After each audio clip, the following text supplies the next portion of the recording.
ஐக்கிய தேசிய முன்னணியின் கூட்டம் ஒன்று நிட்டம்புவ நகரில் நடைபெற்றது. நிட்டம்புவ பொது மைதானத்தில் நடைபெற்ற இந்த நிகழ்வில் பிரதமர் ரணில் விக்ரமசிங்க உள்ளிட்ட சிலர் கலந்து கொண்டனர்.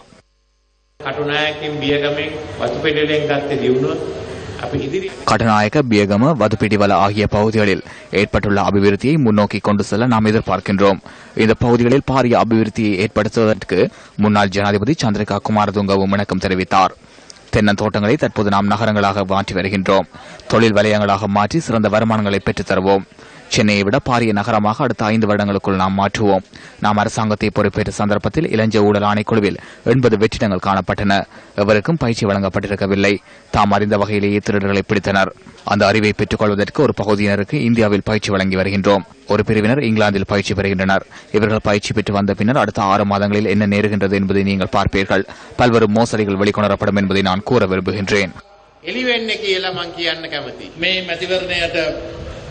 නාම යෝජනා හදනකොට ගම්පා දිස්ත්‍රික්කයේ නාම යෝජනා හදන්න ශ්‍රී ලංකා නිදහස් පක්ෂයේ බාර දුන්නේ.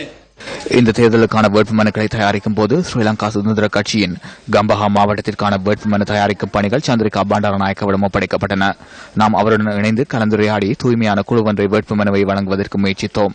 இந்த வேட்புமனுக்களை தயாரித்து நாம் வழங்கியதன் பின்னர் முன்னாள் அமைச்சர் சுசில் பிரேமஜயந்த மஹிந்த ராஜபக்சவிடம் சென்று இதனை சீர்குலைக்கும் நடவடிக்கையை மீண்டும் ஆரம்பித்தார். குடுக்காரர்கள், கெசனோக்காரர்கள், எசனோல்காரர்கள் அனைவரும் தற்போது ஸ்ரீலங்கா சுதந்திர கட்சியிலேயே உள்ளனர். එතනෝල් කාරයෝද මේ සියල්ලම අද ඉන්නේ ශ්‍රී ලංකා නිදහස් පක්ෂයේ